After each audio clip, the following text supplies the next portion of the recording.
Nama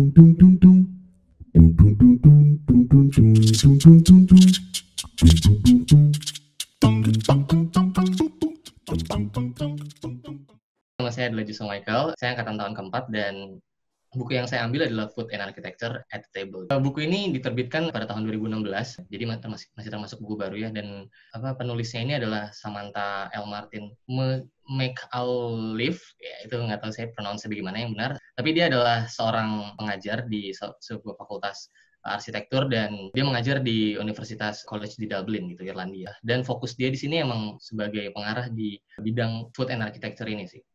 Makanya kalau misalkan dilihat dari konten buku ini, dia membaginya jadi empat bagian. Ada yang bagian regionalism, bagian sustainability, craft, dan authenticity. Nah, ini sebenarnya adalah kumpulan dari beberapa naskah atau jurnal yang berhubungan dengan food dan juga arsitektur gitu. Makanya kalau misalkan dilihat dan ada beberapa chapter bab yang tidak terlalu berhubungan dengan arsitektur itu karena memang adalah naskah yang dirajut sama dia sendiri. Chapter yang pertama, regionalism. Sebenarnya hubungan makanan dan arsitektur ini punya hubungan yang atau keterkaitan yang mungkin sekarang kita tidak sadari gitu. Dan itu sudah berjalan dari dahulu sekali gitu. Dari nenek moyang kita, manusia purba waktu masih menjalankan hidup dengan berpindah-pindah atau nomaden tuh mereka memilih tempat untuk mereka tinggal tuh berdasarkan sumber daya makanan yang terdapat dalam suatu tempat tertentu gitu. Dan itu pun juga sumber daya itu yang menjadi bahan mereka untuk membangun shelter mereka masing-masing gitu. Dan itu pun yang menjadi dasar dari chapter ini gitu, chapter regionalism. Jadi di kiri atas tuh bisa dilihat salah satu contohnya.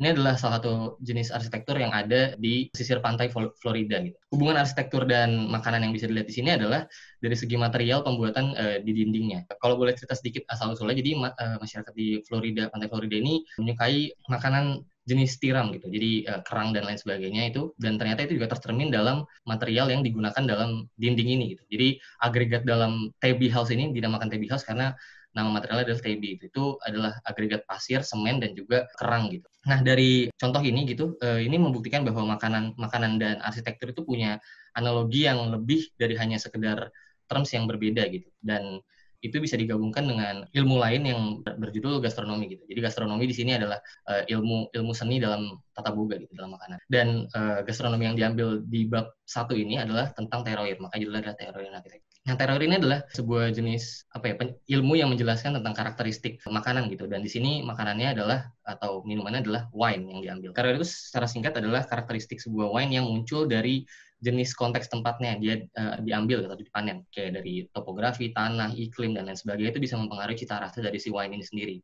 Dan ternyata itu juga tercermin dalam arsitektur yang ada di rumah nih Henry Hobson Richardson yang berjudul Amesgate Lodge. Jadi kalau misalkan dilihat rumahnya dengan tipologi dinding batu ini, awalnya bisa terbentuk dinding batu seperti itu karena kebiasaan dari para petani zaman dahulu yang memisahkan batu dari tanah pertaniannya mereka gitu. Lalu dikumpulkan jadi satu dan akhirnya nggak tiba-tiba sih, maksudnya akhirnya terbentuklah itu dinding batu yang menjadi tipologi arsitektur ini gitu. Dan melihat metode cara pembuatannya gitu, itu terlihat sama seperti contoh memanen anggur seperti biasanya gitu. Makanya terroir yang dalam arsitektur ini juga mempengaruhi batu tempat dia diambil juga gitu.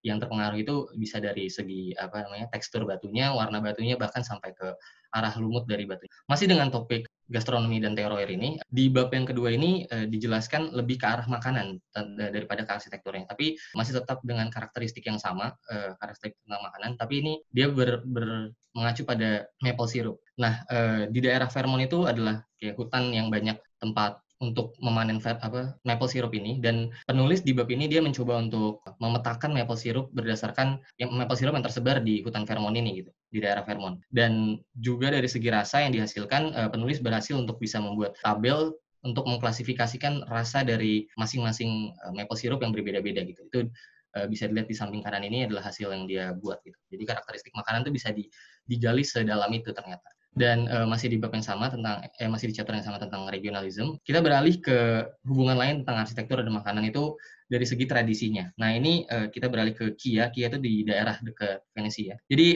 dari tradisi untuk yang berjudul pig slaughtering gitu. Jadi itu semacam penyembelihan daging babi gitu untuk acara-acara tertentu. Jadi di sini tuh uniknya adalah penulis tuh dia mencoba memberikan hubungan gitu antara arsitektur dan juga makanannya, tapi dijelaskan secara deskriptif gitu.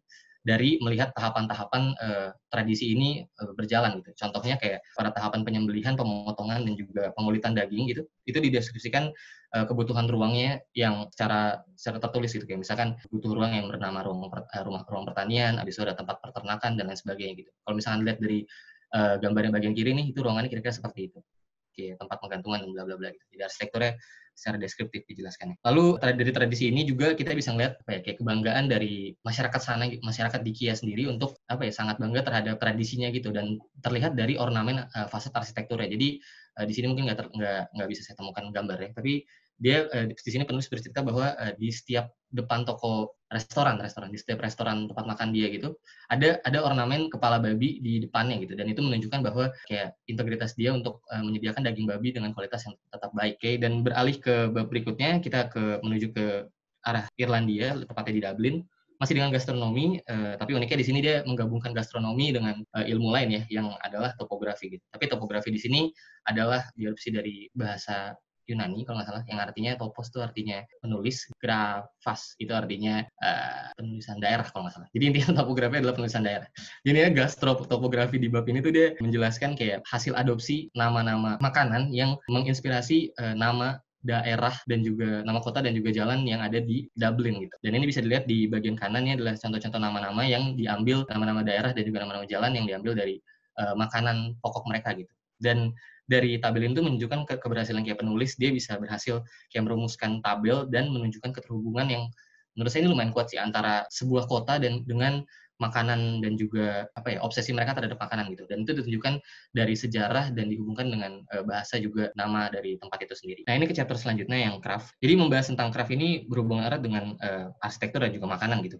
Karena baik dari segi skill bakernya sendiri gitu atau pembuat rotinya, dan juga arsitektur juga berdasarkan keahlian mereka mengolah objek mereka masing-masing gitu. Seperti contohnya di bab ini itu yang pertama ada artisan bread. Nah, fenomena yang muncul di sini adalah otomatisasi dalam pemanggangan roti gitu. Jadi pada abad ke-17 dengan munculnya mesin pembuat roti ini, jadi muncul pertanyaan bahwa apakah tukang roti itu masih memerlukan skill untuk memakai tangan secara manual gitu. Dan apakah tukang roti masih disebutkan sebagai craft gitu, maksudnya hasil dia gitu, karena sudah menggunakan mesin gitu. Padahal menurut penulis di sini skill itu adalah pengetahuan atau perspektif dalam memainkan atau mengerjakan alat gitu, dan alat di sini adalah teknologi tersebut. Dan kembali keahlian si baker itu sendiri untuk memanfaatkan kecanggihan atau mengefektifkan kinerjanya sendiri gitu. Dan craft dari segi bakernya adalah dari cara dia untuk menjaga dan juga terus mengevaluasi resep yang ada dalam si roti ini gitu. Dan itu juga tercermin dalam bab berikutnya tentang craft and construction. Jadi kerajinan itu atau craft ini memainkan peran penting juga gitu dalam arsitektur gitu. Karena arsitek itu dari dulu memang adalah pekerjaan tangan gitu kan istilahnya, kayak kita mendesain, membuat sketsa gitu, habis itu menggambar dan membuat model gitu. Tapi sekarang tuh fenomenanya semuanya seolah-olah berubah gitu karena munculnya sebuah teknologi dan juga virtual yang bernama CAD gitu, Computational Aided Design gitu.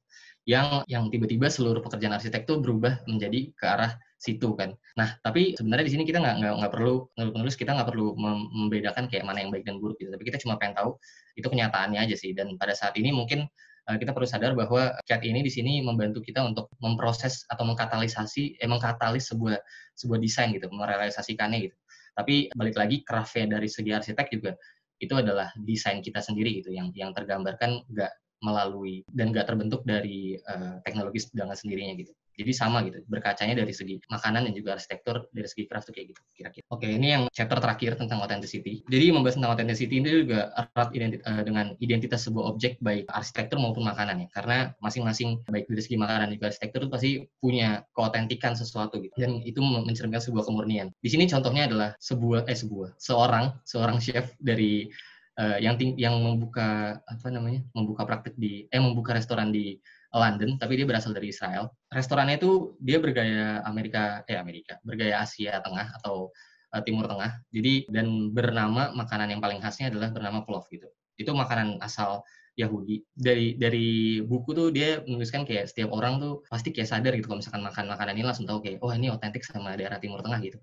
Saya nggak tahu sih itu memastikannya gimana, tapi kayak katanya gitu gitu di buku. Tapi yang jadi pertanyaan di sini adalah kayak padahal sebenarnya resep dari si plov ini tidak secara turun temurun dari Israel gitu, dari Yahudi, karena keterbatasan dari Yahudi sendiri itu untuk maksudnya dari negara sana sendiri untuk mendokumentasikan si makanan ini gitu. Tapi entah kenapa si chef ini bisa mempelajari makanan ini dan membuatnya menjadi resep baru gitu. Dan itu muncul, maka dari itu muncul sebuah pertanyaan baru bahwa kayak apakah mungkin untuk mencapai suatu keotentikan dari hal yang tidak bergantung pada etnis atau asal geografisnya sendiri gitu. Dan itu muncul ke bab ini yang berjudul The Possibility of an Authentic American Cuisine, yang mengambil makanan dari California berjudul Catherine's Corn Pasta. Jadi ini semacam makanan khas California yang mencampurkan produk California dan komponen Italia gitu, serta Meksiko juga, bahkan teknik dari Perancis tuh, baik banget pokoknya.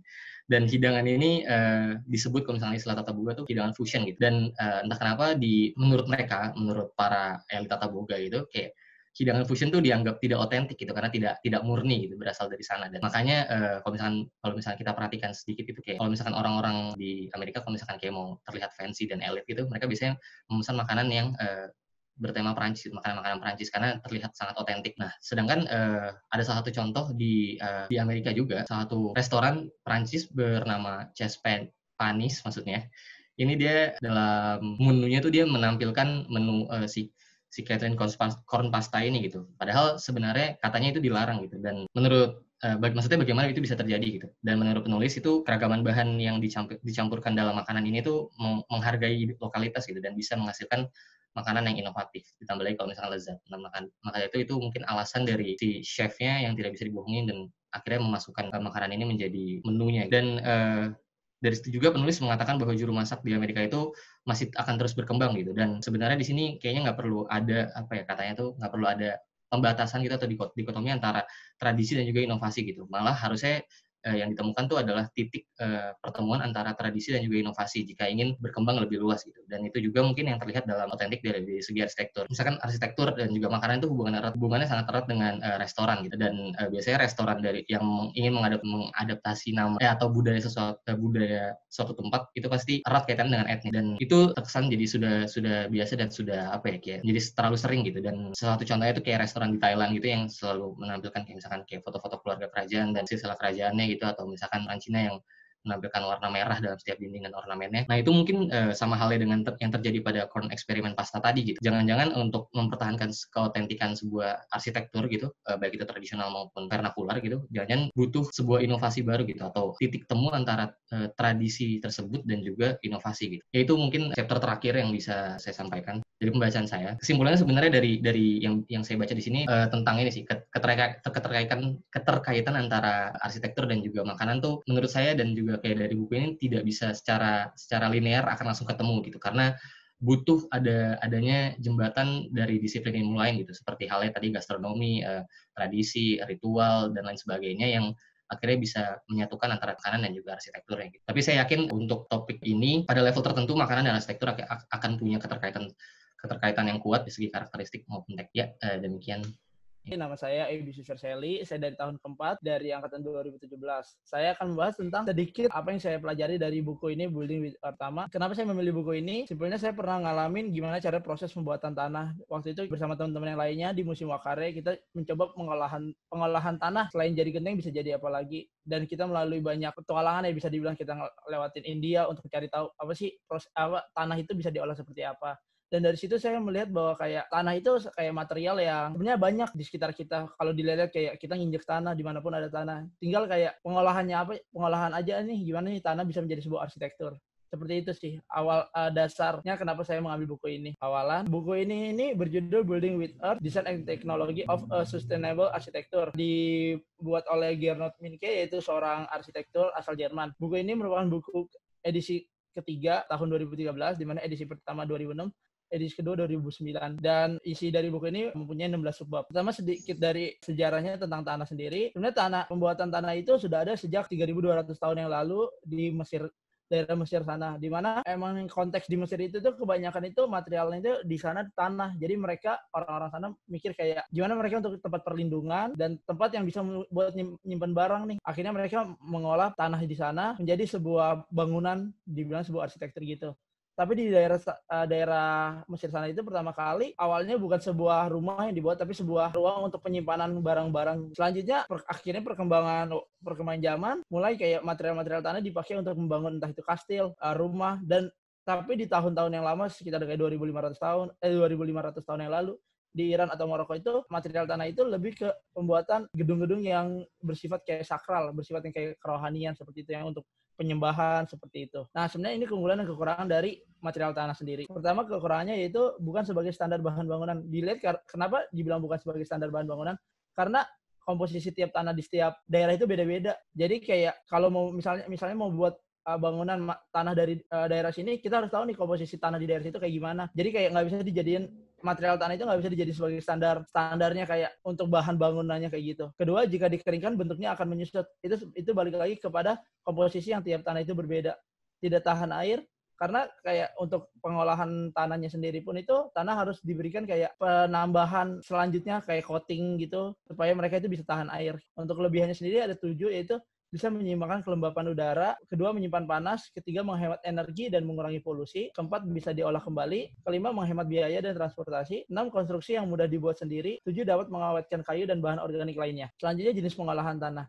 Nah, di sini di buku ini lebih dijelasin kayak bagaimana tanah itu yang kita tahu kan kalau tanah sebagai kayak batu bata untuk dinding, terus genteng untuk atap. Nah, tapi di sini dijelasin kayak beberapa teknik pengolahan tanah yang mungkin cukup menarik untuk kita bahas. Pertama itu ada mortar, teknik pengolahan mortar. Mortar itu lebih ke kayak tanah encer yang dimana kayak ada beberapa gabungan nggak cuma tanah, itu ada agregatnya. Biasanya tanah itu sama pasir kalau nggak semen. Tapi untuk zaman dahulu itu mereka tuh percampurannya tuh menurut saya pas saya baca buku ini lebih unik sih. Kayak mereka ada campur dengan darah hewan, lebih tepatnya kayak darah domba gitu, tanah dengan darah domba, tanah dengan jerami, tanah dengan rambut, kayak gitu-gitu. Nah, ini teknik pengolahan mortar pertama kali, di mana lebih ke kayak teknik pembajakan, hampir sama kayak pembajakan sawah gitu. Ini bisa digunain oleh pakai mesin juga, bisa digunain pakai pembajakan kayak untuk pembajakan oleh hewan kayak gitu. Ini pertama kali ada di Jerman. Terus ini tuh udah mulai masukin kayak era-era udah mesin, kayak jadi kita yang pekerja tinggal memasukkan komposisi tanah yang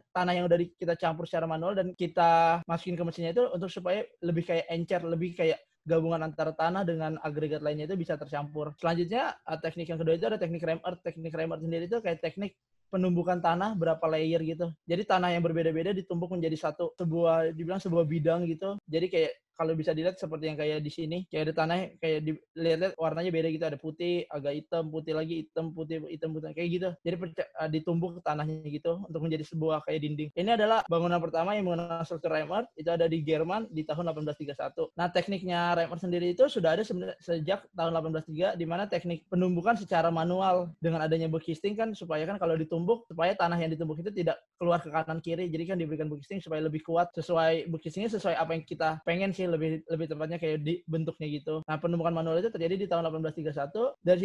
Dari penumbukan ini dilihat kalau kok akan waktu banyak ya, kok bikin pekerjanya capek kayak gitu-gitu. Jadi kayak cost-nya lebih mahal, harus bayar pekerja lebih mahal. Jadi dicoba membuat kayak sebuah mesin yang emang otomatis untuk kayak numbuk sendiri. Jadi kita tinggal ngarahin dan ini numbuk sendiri. Yaitu ada RAM 2G di mana dikeluarin tahun 1950. Dari sini tuh sudah mulai kayak kurangnya waktu, semakin lebih cepat pembuatannya dan kurangnya biaya kerja kayak gitu. Tapi di sini tuh kelemahannya itu lebih ke kayak karena bebannya berat 6 kilo. Kadang mesin itu digunakan cuma untuk bangunan-bangunan yang gede, kayak untuk bangunan yang bukan rumah, bangunan yang kayak komersial kayak gitu. Jadi mesin ini tuh jarang dipakai untuk kayak rumah. Setelah itu kan kalau kita tahu kalau setelah tanah ditumbuk itu kan jadi kan per layer tanah. Jadi tanah itu yang berbeda-beda itu kadang nggak nyatu antara tanah satu dengan tanah yang bawahnya lain. Jadi kayak adanya rongga gitu, rongga yang bisa nyebabin kayak bisa aja layer yang atas dan layer yang bawah yang pecah kayak gitu. Kayak di sini disebutkan ada 2 cara mengatasi keretakan. Pertama, memberikan lapisan kapur saat proses pembuatan satu layer ke layer lainnya.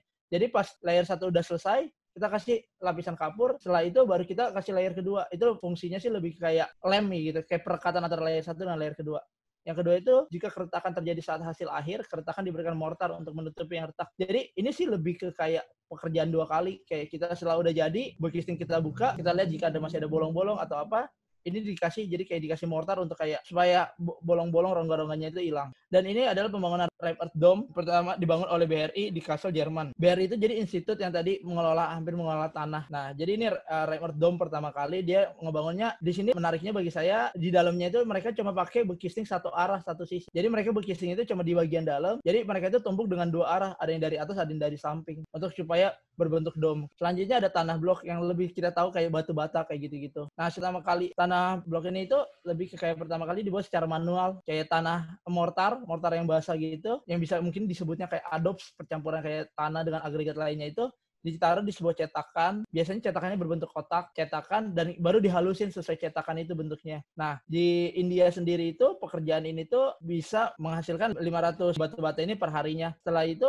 di Paraguay juga pun mereka mencoba dengan cara lain, dengan cara kayak gini. Mereka itu membuat alat yang kayak cetakan yang lebih besar dan lebih membutuhkan banyak orang untuk bekerja di situ. Dan mereka di sini tuh kelemahannya dari mereka hanya menghasilkan 150 sampai 200 blok kayak batu-bata itu per hari gitu. Jadi untuk udah makan maksudnya makan tenaganya lebih besar dan hasilnya itu nggak sebanding kayak gitu. Tapi di USA mereka lebih ke kayak menemukan mesin di mana kayak udah ada mesin itu mesin itu di dalamnya dari cetakan. Jadi kita itu tinggal ngasih kayak komponen-komponennya aja kayak tanah, kita masukin kayak adobsnya gitu, mortarnya kita masukin.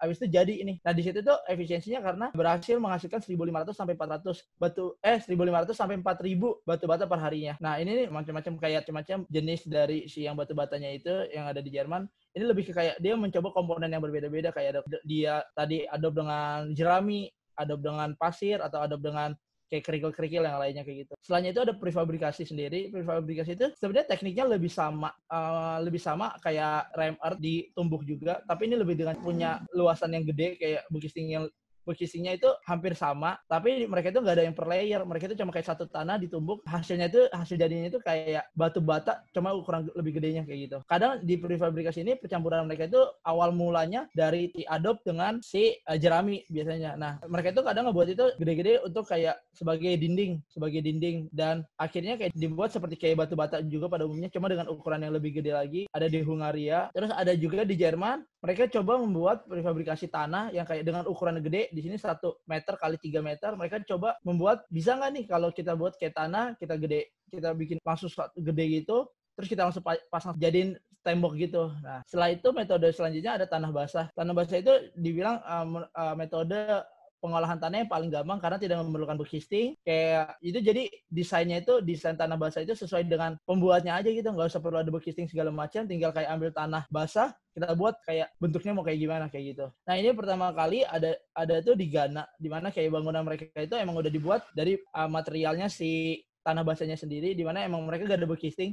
Paling yang bisa bantu itu cuma yang benar-benar ada strukturnya itu cuma yang pintu doang. Jadi mereka benar-benar ngebuat rumahnya itu dari olahan tanah basahnya sendiri, mereka gumpelin, akhirnya mereka tumpuk satu sama lain jadi setinggi yang mereka mau sih. Biasa kalau di rumah yang di Ghana, non-country courtyard house ini tingginya itu kurang lebih 4 meter. Setelah itu ada di dalam teknik basah itu ada beberapa teknik lagi, yaitu tradisional Wellerbut teknik di Jerman. Itu tekniknya itu lebih kayak mirip kayak Ramp Earth, di mana ditumbuk juga gitu. Cuma bedanya itu dia gak ada bekisting kanan kiri. Jadi cuma kayak tanah basah, diambil pakai garpu yang kayak biasa buat pembajak gitu.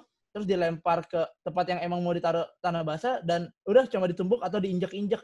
Jadi kita yang bentuknya gede besarnya itu kita yang nentuin secara manual kayak gitu. Terus teknik yang kedua itu ada menggunakan triangle teknik itu. Jadi itu lebih kayak teknik yang langsung prefabrikasi sih, lebih digedein langsung gitu. Pengolahan tanahnya langsung gede dan ditumpuk satu-satu. Jadi misalnya udah, dan ini beberapa jenis sih pengolahan yang si triangle tekniknya sendiri itu ada kayak satu untayan yang gede ini ditumpuk satu lagi, ditumpuk lagi, jadi kayak biasa digunakan sebagai dinding kayak gini. Terus kalau yang bentuk yang C ini tuh lebih ke kayak mereka untuk dinding yang biasa di bagian untuk outdoor, karena ada di tengah-tengahnya itu ada material lain yang ngebantu kayak apa sih dibilang kayak untuk penyerapan udaranya lebih baik gitu. Jadi nggak cuma tanahnya doang. Nah, di situ ada, setelah itu teknik si tanah basah itu ada teknik lagi, yaitu Tronlom teknik, di mana itu kayak terjadi di Brazil dan Venezuela. Mereka itu tinggal nyediain kayak strukturnya biasa dari bambu atau dari kayu. Jadi mereka itu tinggal punya tanah basah, mereka itu tinggal udah, maksudnya lebih ke membuat sesuaian sama si strukturnya. Jadi mereka tinggal ngelempar tanah basahnya itu ke struktur yang kayu sama bambunya gitu. Jadi bersifat lebih kayak mereka kerja sendiri, mereka yang ngebuat sendiri.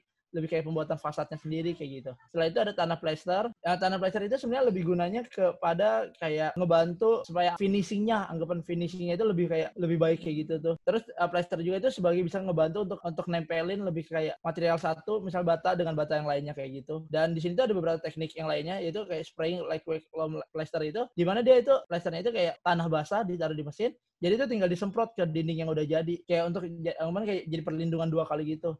Terus yang di kanan itu ada teknik yang lain, yaitu namanya African Technique Thrown Plaster. Biasanya itu digunain di rumah-rumah yang terkena musim dingin gitu-gitu. Jadi dinding-dinding mereka itu kadang mereka tebelin lagi dengan tanah basah yang mereka udah gumpalin, terus mereka kayak lempar-lempar di dindingnya itu. Selanjutnya ada pengolahan tanah bisa berupa falls atau dome. Nah di sini salah satu tekniknya itu pakai Nubian Vault, di mana kayak dia gunain yang tengah-tengah ini support arch-nya itu mereka gunain sebagai konstruksi awalnya gitu, supaya untuk ngebangun si vault-nya ini. Vault-nya mereka itu dibangun secara manual. Terus yang kedua, tadi ada Nubian Vault, di sini juga ada teknik Nubian Dome. Nubian Dome sendiri itu lebih ke tekniknya seperti jangka, kayak pembuatannya mereka itu ada poros di tengah, dan mereka untuk mengukur ini lingkarannya benar pas nggak lingkaran gitu, lebih ke kayak pusatnya jadi yang ngarahin ini batanya udah lingkarannya udah lurus kayak gini-gini. Jadi kalau semakin ke atas kan semakin kecil, jadi kayak porosnya gitu yang orang pegang ini tuh makin mengecil jadinya kayak gitu. Selain ini ada contoh bangunan yang dibuat oleh si Gernot Minke sendiri, yaitu Kindergarten Sorsum Germany, di mana itu dia ngebuat sebuah kayak taman kanak-kanak, di mana material yang digunakan itu cuma 2, yaitu kayak tanah dengan struktur kayu. Uniknya sendiri itu mereka ada di setiap setiap bangunannya itu mereka itu selalu ada pusat, yaitu berupa dom gede gitu yang kayak anggapan termakan oleh tanah gitu. Jadi dilapisin di luar itu oleh tanah yang setebal 15 cm gitu. Jadi kalau dilihat di luar itu seperti tampak kayak bukit Teletubbies lah kalau gitu. Sekian dari presentasi saya. Kesimpulannya sih lebih kepada dari baca buku ini, jadi tahu kalau proses pembuatan tanah itu nggak cuma ya udah buat genteng, buat furniture, buat dinding, buat bata. Tapi ada loh pengolahan tanah jika kita cari tahu kayak banyak pengolahan yang kita bisa gunain sebagus mungkin kayak gitu. Apalagi yang menurut saya kayak di Indonesia ini tuh masih jarang kayak yang gunain material tanah itu. Masih karena karena terkena globalisasi juga, kayak udah ada kebudayaan barat, jadi kayak material-material lain yang lebih kayak canggih kayak besi, beton, itu tuh udah lebih mengalahkan si tanahnya sendiri gitu. Sekian presentasi dari saya sih.